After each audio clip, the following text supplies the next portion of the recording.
cuenta atrás de las elecciones europeas ya ha comenzado y a falta de unos días para el 9 de junio, la jornada en la que en España estamos llamados a las urnas, los candidatos de las diferentes formaciones al Parlamento Europeo dan a conocer sus propuestas.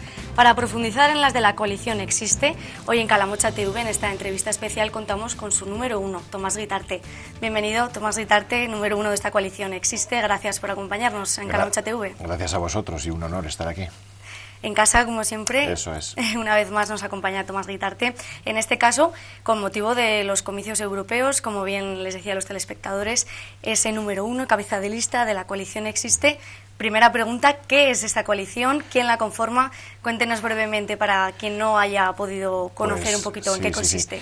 Básicamente es una coalición electoral para concurrir a las elecciones europeas que la conforman lo que hemos conocido, lo que conocemos como partidos de la España vaciada, es decir, la conforma Teruel Existe, Soria Ya, Cuenca Ahora, Aragón Existe, Jaén Merece Más, Zamora Decide, Somos Cáceres, o sea, un montón de partidos de todos estos territorios que tenemos ese problema grave con la despoblación y más de un centenar de formaciones municipalistas independientes, es decir, partidos políticos que se presentan en sus pueblos, en sus ciudades, de manera independiente, que precisamente a petición de estos últimos se sintieron representados por la función que realizamos nosotros en la pasada legislatura en el Congreso y en el Senado y nos propusieron formar esta candidatura, nos propusieron que se llamase Existe y nos propusieron que el candidato fuese yo, precisamente porque entendían que estos territorios han de conseguir tener voz en todas las instituciones y en esta en concreto la europea pues era una cuestión muy importante. Es la primera vez que un aragonés y que un turolense lidera una candidatura de ámbito estatal.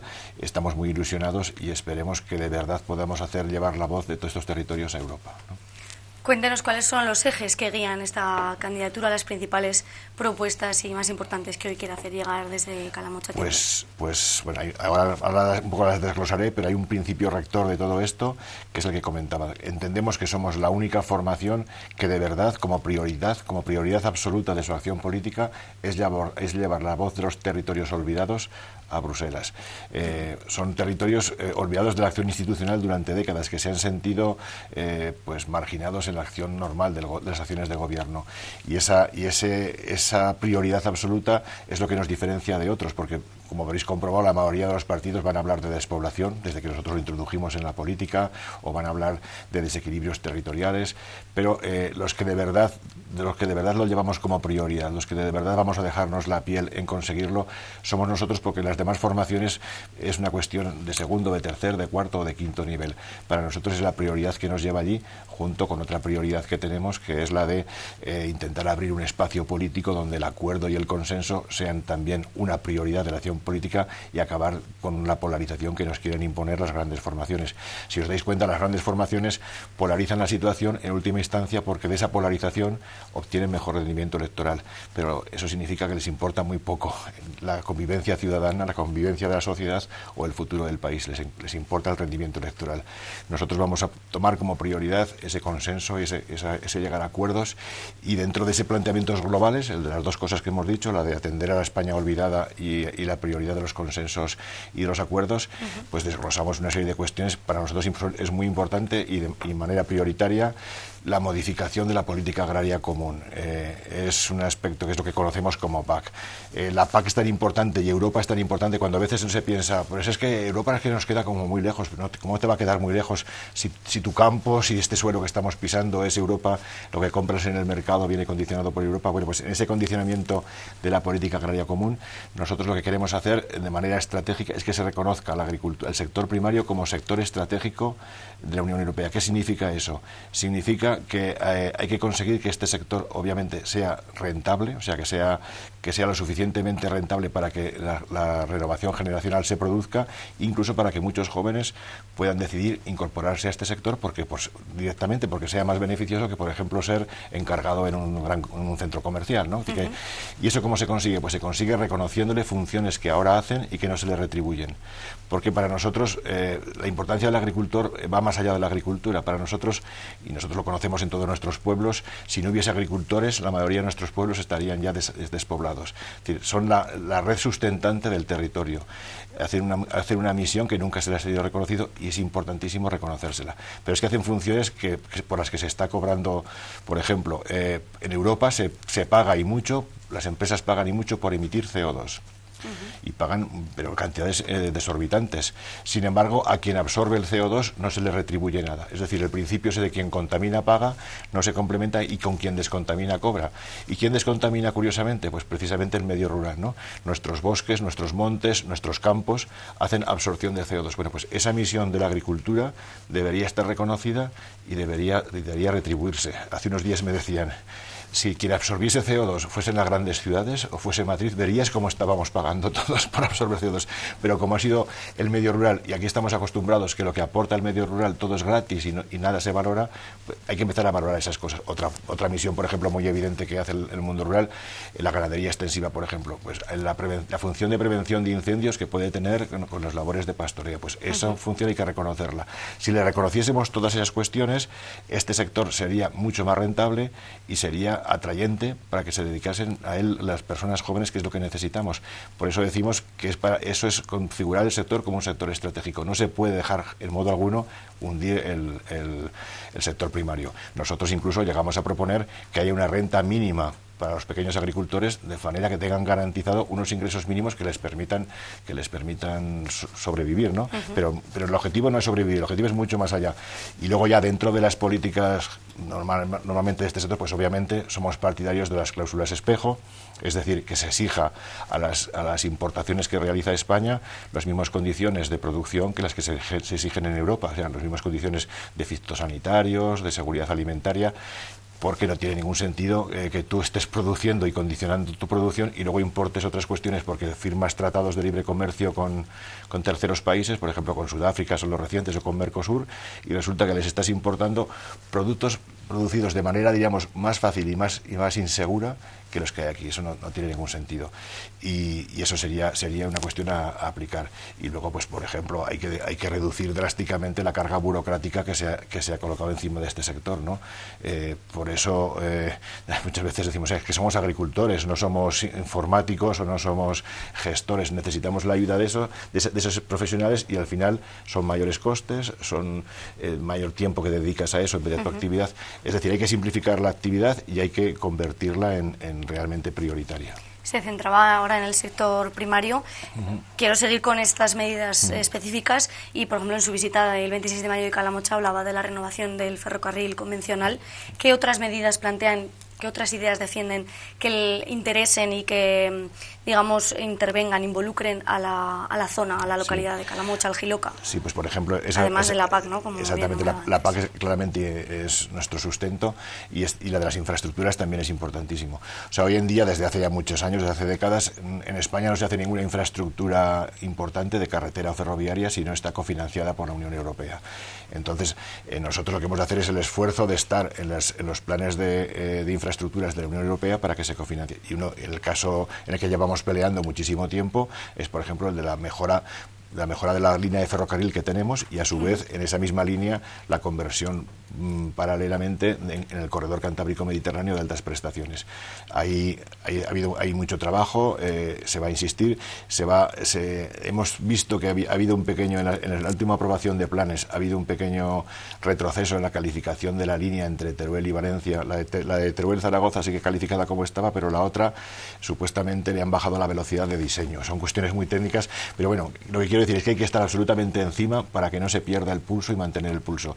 Nosotros entendemos, para la comarca, para la provincia de Teruel, incluso para el conjunto de Aragón, que el corredor cantábrico-mediterráneo venga desde Bilbao a Zaragoza y de Zaragoza baje a Valencia por Teruel es imprescindible para el desarrollo socioeconómico. Ahí podemos tener cargaderos ferroviarios, sin embargo, si ese corredor se desvía desde Zaragoza hacia Tarragona, las oportunidades de la provincia en buena medida desaparecen en este sector. Por eso es una cuestión irrenunciable, nosotros no vamos a dejar de estar ahí. De hecho, nuestra voluntad de ir a Europa es precisamente porque en algún momento dijimos, iremos donde haga falta ir para defender las soluciones a los problemas de Teruel. Si hace falta ir a Madrid, iremos a Madrid y nos presentamos. Si hace falta ir a Bruselas, lo iremos. Si hace falta algún día ir a Nueva York, lo iremos. Es decir, no vamos a dejar de ir a donde haga falta ir para que las soluciones de los problemas lleguen. Y el del ferrocarril es un problema que ha de llegar la solución. Se ha de terminar ya lo que se está haciendo actualmente en la línea es una modernización de la línea. No es el corredor cantábrico-mediterráneo. El corredor cantábrico-mediterráneo es mucho más que eso. Es doble vía, electrificada, para uso mixto. Esto es el acondicionamiento de la línea actual, pero eso se ha de condicionar ya porque lleva un retraso en su planificación de más de 4 años. Entonces hay que acelerarlo y es clave para nosotros. Hay más medidas, por ejemplo, de infraestructuras. Para nosotros, que la A25 sea autovía es también trascendental. O sea, no podemos consentir que el Gobierno rebaje las expectativas de esa línea que está planificada en los planes de infraestructuras de las del propio Estado como autovía, que lo rebaje a una carretera de 3+2 o incluso simplemente a la mejora de la carretera convencional. Ahí también vamos a ser insistentes. Ese proyecto se había ya dejado caducar, o sea, ya se había desechado. Nosotros cuando llegamos al Congreso lo conseguimos recuperar, se ha vuelto a hacer un estudio informativo que se expondrá al público próximamente, imagino que en los próximos meses, y ahí hemos de insistir en que eso sea una autovía. Hablaba de iremos donde haga falta.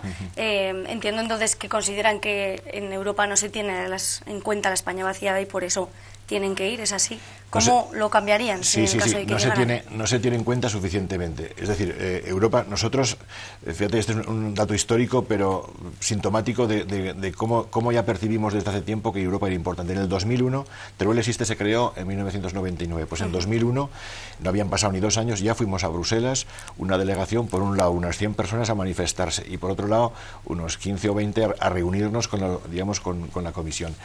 Y allí ya trasladábamos que, por ejemplo, en aquel momento era muy importante, la provincia había quedado fuera de los objetivos 1 y eso fuimos a denunciarlo, las infraestructuras estaban cayendo de la programación, pero fuimos sobre todo a denunciar que Europa, los fondos de cohesión de la Unión Europea, que son los fondos que España ha recibido precisamente después de su incorporación para buscar la igualdad y la equiparación con el resto de Europa, bueno, pues que esos fondos de cohesión no se estaban usando correctamente en España, porque lo que estaban haciendo era, en vez de vertebrar el territorio y unificar y reducir diferencias, lo que estaban haciendo con la contra era polarizar el desarrollo. Es decir, se estaba concentrando más la actividad en Madrid, más en Barcelona, y el resto del territorio estaba cayendo porque no se le prestaba esa inversión que precisamente venía de Europa para fondos de cohesión, ¿no? Entonces, que es un riesgo muy parecido al que tenemos ahora con los fondos de recuperación y resiliencia, en los que también hemos de incidir. O sea, no podemos consentir que los fondos que se reciben ahora para la recuperación, que en cuantía son para apenas 4 años tanta cantidad como España ha recibido desde el 86, no se utilicen no ya solo también, sino sobre todo para producir, o sea, reequilibrar territorialmente el país y corregir ese modelo que se generó con los otros. Entonces hemos de hacerlo de manera simultánea. Cuando me refiero, es decir, esos fondos pueden ayudar a recuperar determinados sectores económicos, por ejemplo el de la automoción o de la farmacia vinculada con las pandemias y demás, porque hemos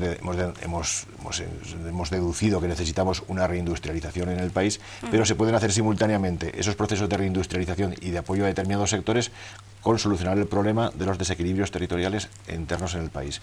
Y se pueden hacer muy fácilmente. Por ejemplo, por poner un ejemplo conocido, si tú una fábrica de baterías, en vez de instalarla en Madrid, la instalas en un territorio que tiene problemas de desarrollo, que ha sido olvidado en las generaciones anteriores, estás haciendo con la misma inversión soluciona dos problemas. Por un lado el de la fábrica de baterías y por otro lado el de los reequilibrios territoriales.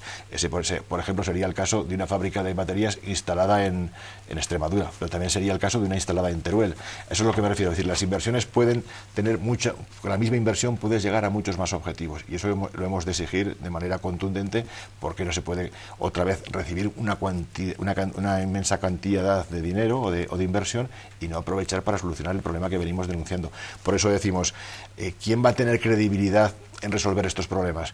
¿Los que tienen la oportunidad y lo están teniendo y no lo hacen? ¿O habrá que cambiar para que entren personas que están dispuestas a hacerlo porque sea su prioridad política? Y esa es una de las decisiones clave en estas elecciones, sobre todo, ¿no? Aprovecho que recordaba ese viaje de hace 23 años a Bruselas por parte del movimiento. Ustedes han seguido manteniendo el pulso, digamos, para reivindicar.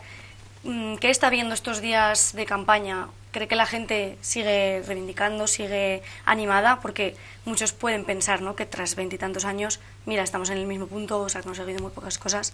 ¿Qué está sintiendo, qué está percibiendo de la población en estas semanas? Pues hay dos reflexiones de ese tipo. Por un lado hay la convicción de que ya lo sabíamos que así, pero que no va a ser fácil, es decir, que hay unas inercias a al cambio, a los cambios. Lo que pregonamos nosotros supone en cierta manera corregir el modelo de desarrollo que ha tenido el país para reorientarlo precisamente a dar oportunidades a todos los territorios, ¿no? Entonces, pero hay inercias en las instituciones, en el alto funcionariado del Estado, hay inercias a ese cambio.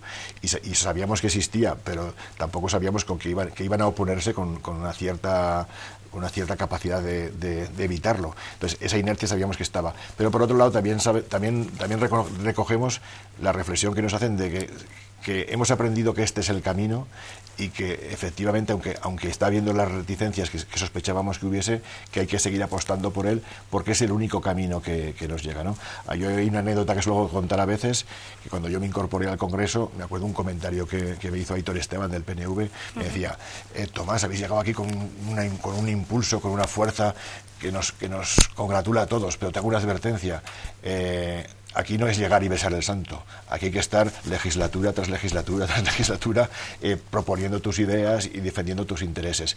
Y efectivamente es cierto, es decir, nosotros ha dado la casualidad que en esta legislatura pues hemos tenido una legislatura más corta, 3 años y medio, 2 de ellos de pandemia, donde no ha habido el tiempo un poco de explorar todas las capacidades y se han sentado muchísimas bases y se ha conseguido muchísimas cosas, pero realmente la constancia y la permanencia del impulso es lo que va a hacer que realmente lleguen las cosas. Pero estamos convencidos todos y por eso que hemos empezado el camino que nos conducirá a una provincia absolutamente diferente de la que hemos vivido en los últimos 40 años de democracia.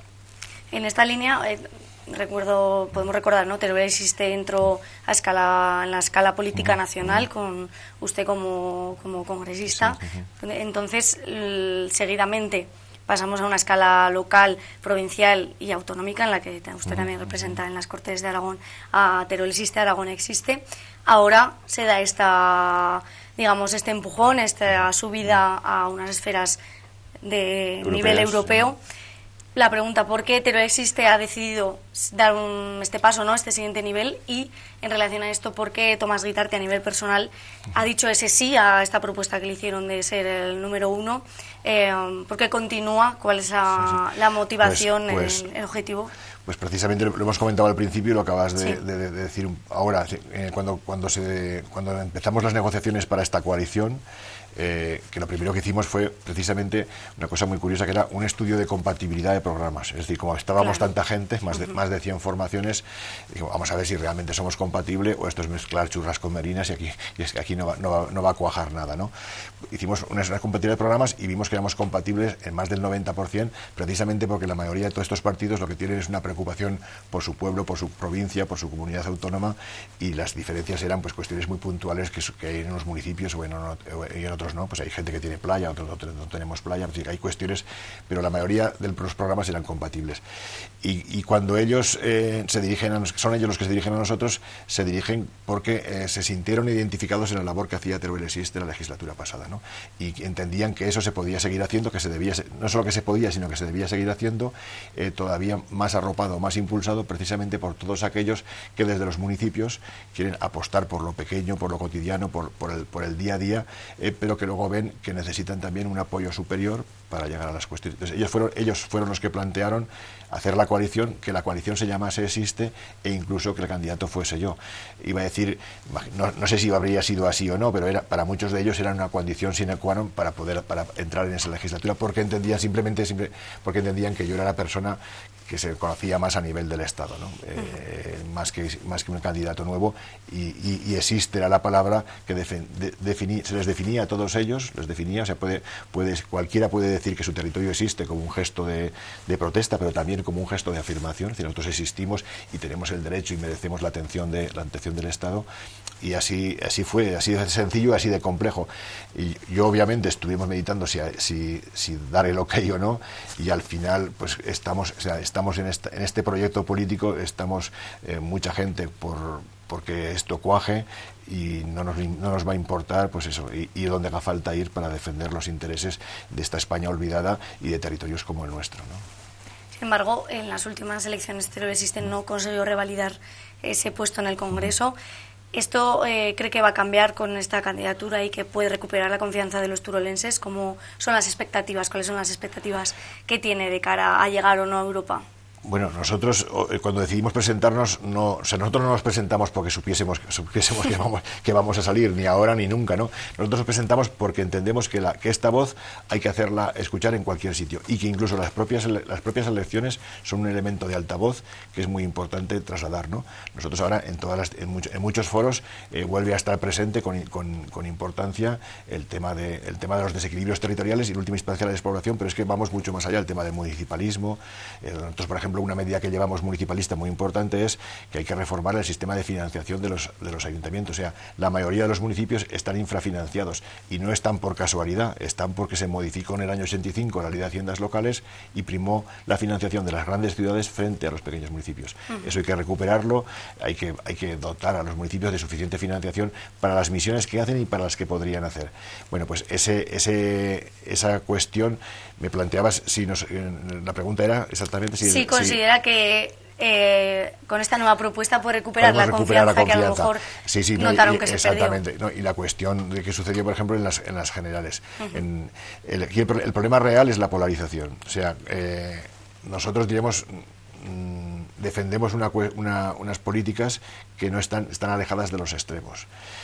Sin embargo, los dos partidos tradicionales, los dos bloques, lo que buscan es polarizar la situación de manera que el resultado de esa polarización, que normalmente es un rédito electoral, sean ellos los que reciben el rédito electoral. Entonces, nuestros mensajes son más difíciles de hacer llegar cuando la situación política se polariza. Pero claro, es que nosotros, no por cambiar eso nos vamos a polarizar, nosotros somos conscientes y planteamos que el modelo de política que queremos no es el de la pelea y no es el del insulto, ni el del tú más. Yo por en un debate europeo, por ejemplo, al principio empezó la campaña hablando de Milei, no sabemos qué significa hablar de Milei, o si lo que te piden es que te ascribas ideológicamente a una solución o a otra sin valorar o sin someter a crítica la actuación que están haciendo, ¿no? Es un poco como el hooliganismo deportivo, es decir, tú eres de tu equipo, lo haga bien o lo haga mal, pero eso en política no puede ser. En política el que lo hace mal pues debe recibir la sanción del ciudadano. O sea, los ciudadanos debemos de ser lo suficientemente críticos para valorar las acciones políticas, no por nuestra afinidad, sino por si lo hacen bien o lo hacen mal, porque si no al final lo que convertimos la política simplemente no haría falta elecciones, ¿no? Cada uno votaría a lo que piensa que es sin juzgar si lo están haciendo bien o mal.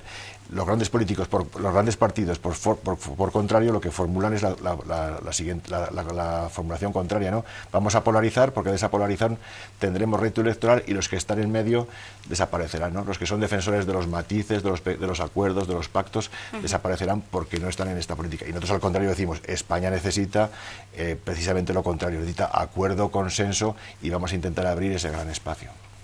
Dado que ha visitado Calamocha y están diferentes pueblos de la zona y de Aragón, preguntarle para que la gente esté al tanto, si usted llegara al Parlamento Europeo, ¿debería renunciar a las Cortes de Aragón, su cargo? Sí, son incompatibles los cargos, sí.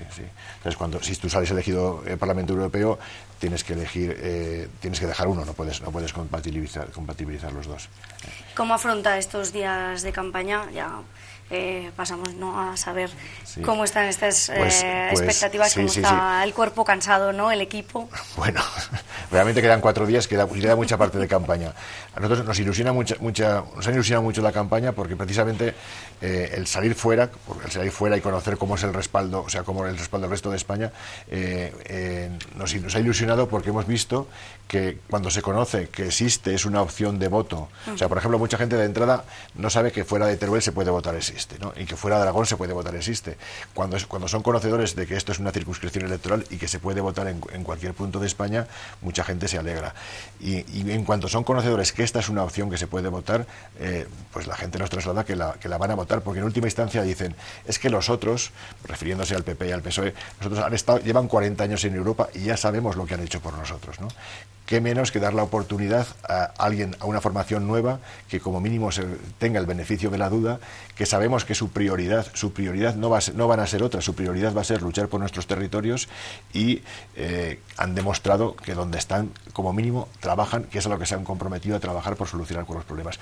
Y eso emociona mucho. O sea, en Mazarrón, por ejemplo, un pueblo que no conocía, en un auditorio de 300 personas estaba lleno, estaba completamente lleno cuando esta campaña no ha habido actos. Pero es que lo mismo volvió a suceder en Nules y sin llegar a esos niveles, en los sitios en los que hemos ido notas esa receptividad que hay a este proyecto. Y por eso es muy importante que la gente sepa que esto es un proyecto de ámbito estatal, que se puede votar en cualquier lugar de España, que los turolenses que están en Barcelona nos pueden votar, o los aragoneses, o en Madrid. Hay una anécdota también muy curiosa, precisamente con esto de Madrid, no sé si tenemos mucho tiempo o poco, pero una anécdota que ejemplifica un poco lo que estoy diciendo, es que este proyecto lo comparte mucha gente sin necesidad de que ser de aquí, de estos territorios, ¿no? A mí me pararon por la calle 4 señores que me decían: señor Guitarte, ¿podemos hablar con usted? Digo: sí, claro, ¿cómo no vais a poder hablar? Y me dicen: nosotros somos madrileños, que sepa que somos madrileños de 8 apellidos. Y digo: uy, esto ya va con sorna, ya me van a sacar aquí los 8 apellidos vascos, los 8 apellidos catalanes. Lo que le queremos decir es que somos madrileños de siempre, o sea, que no somos de que nuestros padres hayan venido aquí por emigración y demás, somos de siempre. Pero si pudiésemos votarles, les votaríamos a ustedes porque representan el modelo de país en el que creemos. Un país que hace el esfuerzo de desarrollarse en equilibrio, de dar oportunidades para todos, un país muchísimo mejor que el que tenemos, ¿no? Y además había otro que decía: porque efectivamente no hace falta ser pobre para estar en contra de la pobreza en el mundo, o no hace falta pasar hambre para estar en contra del hambre en el mundo. Pues esa gente que luego se puso, uno de ellos era catedrático de universidad, que se puso a trabajar luego con nosotros, demuestra precisamente cómo el proyecto existe, está calando mucho más allá de los propios territorios que sufren los problemas que inicialmente denunciábamos, porque hay mucha gente que comparte que ese modelo que puede resumirse en la siguiente frase: nosotros proponemos un desarrollo sostenible en equilibrio territorial, y ese modelo de desarrollo sostenible es muchísimo mejor para el país, y eso lo comparten muchos españoles que a lo mejor son de 8 generaciones madrileñas, ¿no?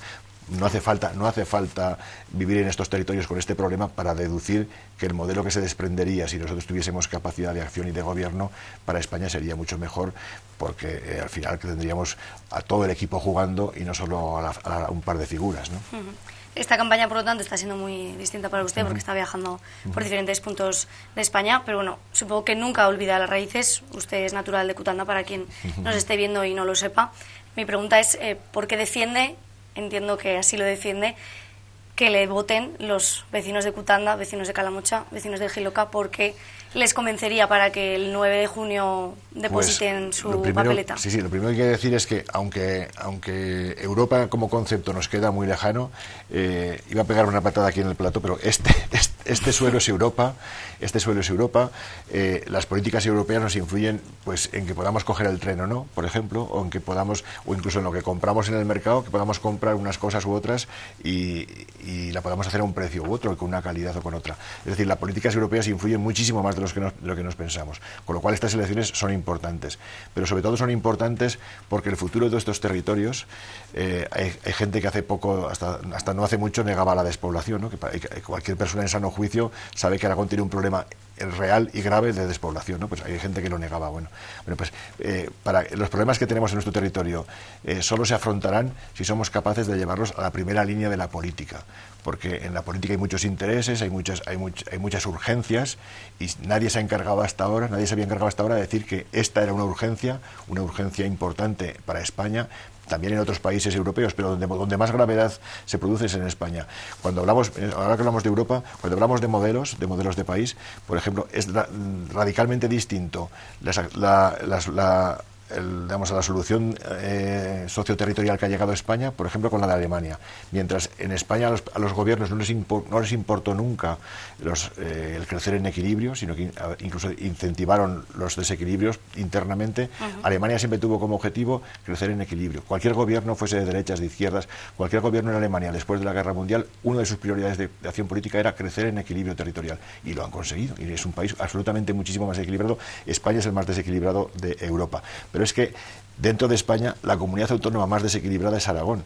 Entonces, quiere decir que si queremos que de verdad sentar las bases para estos problemas que tenemos en nuestros territorios, en la comarca mismo vemos que la mayoría de nuestros municipios, de los pequeños municipios, siguen perdiendo población, que hay un serio riesgo de despoblación cuando pase la generación que actualmente vive, y todo eso requiere medidas de emergencia. Y eso nos hemos de conjurar todos, como decía antes, en ir a donde haga falta ir para trasladar este problema. Algunos lo llevamos más internalizado, pues por ejemplo, porque yo lo he vivido en mis propias carnes, la mayoría de la gente lo ha vivido en sus propias carnes, ¿no? El tener que emigrar, tener que formarse fuera, ser difícil volver, pero es que tenemos derecho a todo eso. O sea, nosotros no somos una mercancía con la que se dice, ahora os tenéis que ir todos a vivir a Madrid porque lo ha decretado el gobierno. Nosotros tenemos derecho a vivir en nuestros territorios, tenemos derecho a vivir donde queremos vivir y que los servicios que tengamos sean de la misma calidad que tienen otros. Entre otras cosas, porque pagamos la misma tabla de impuestos. Aquí no se pagan menos impuestos por tener menos servicios, se pagan los mismos. Y estamos años luz los servicios que tenemos aquí que los que tienen, por ejemplo, en Madrid o en una gran ciudad. Y eso hemos de ser capaces de reclamarlo y de ejercerlo, porque efectivamente no estaríamos aplicando los principios de igualdad y de justicia que pregona la Constitución, ¿no? A usted ya le conocen mucho en esta zona y, bueno, quizá no sepan quiénes las siguientes personas que le acompañan en esta lista, ¿no? Entonces, por preguntarle ya para acabar, Tomás, ¿quién le acompaña? Porque, pues mira, claro, hablaba al principio de agrupaciones, pero quizá pueda... No, es una lista, no sé si se ve en pantalla o no, es una lista muy importante porque hay al menos un representante de cada provincia de España, incluidas Ceuta y Melilla. Es decir, si hay un proyecto político que va de abajo hasta arriba, o sea, desde los pueblos hacia arriba, es este, que tiene una capilaridad inmensa en el territorio. O sea, aquí estamos pueblecitos pequeños de 100 habitantes y pueblos grandes de más de 60.000. O sea, aquí hay muchas, incluso algunas ciudades. Entonces, en el acuerdo de orden que fijamos, el primer candidato era Teruel Existe, luego viene un representante de los partidos municipalistas, un tercero de otro partido que se llama Mundo Más Justo, que lo que aporta es una preocupación social, de justicia social en el territorio. Luego viene la representante de Soria Ya, luego de Cuenca Ahora, de Aragón Existe, de Jaén Merece Más. Es decir, hay un partido, inicialmente son partidos y luego son representantes institucionales.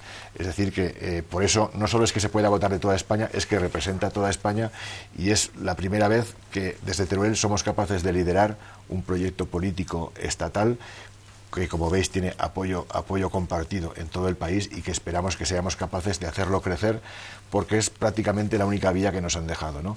La mayoría de nosotros estaríamos, yo personalmente y la mayoría de mis compañeros, estaríamos mejor dedicándonos a nuestra profesión, trabajando sin tantas, iba a decir disgustos o sin tantos problemas, pero somos conscientes de que el único camino que nos queda, si queremos que nuestros territorios tengan alguna oportunidad, es el de la presencia política, porque lamentablemente no hay un padre Estado o una madre Estado que trate con igualdad a los hijos. Resulta que aquí al final tratamos a los hijos en función del que protesta más o el que protesta menos, y lamentablemente nos conducen a la solución de protestar. Pero no solo es ya la solución de protestar, es también llamar a la ilusión porque nosotros mismos como turorenses seamos capaces de sacar adelante nuestra provincia, de que queramos crear aquí nuestro hogar, una serie de cuestiones que han sido siempre imprescindibles para que los territorios progresen. Y eso había caído un poco, y ahora lo que notamos es que vuelve la ilusión, se vuelve a trabajar, se vuelve a decir yo puedo ejercer mi proyecto de vida también en mi pueblo, o también en mi provincia, o también en mi territorio, y eso es crucial. Por eso es importantísimo que sepan que el apoyo a esta candidatura va mucho más allá de un apoyo meramente para las elecciones europeas. Está apoyando el esfuerzo que están haciendo unos territorios normalmente con muy pocos recursos, porque esto lo pueden hacer Madrid o Barcelona con muchos recursos. Nosotros, estos territorios tienen pocos recursos incluso para organizarse políticamente, y están haciendo ese esfuerzo de conseguir tener una formación política que les defienda aquí, en Zaragoza, en Madrid, en Bruselas y donde haga falta. Tomás Guitarte, número 1 de la coalición Existe, muchas gracias por acompañarnos en Calamocha TV en esta entrevista especial. Pues muchas gracias a vosotros. Despedimos a Tomás Guitarte en esta entrevista con motivo del 9J, de las elecciones europeas, y les recordamos que pueden estar al tanto de toda la información política en Calamocha TV, así como la actualidad en nuestros servicios informativos de Calamocha y el Giloca. Gracias por acompañarnos un día más y buenas tardes.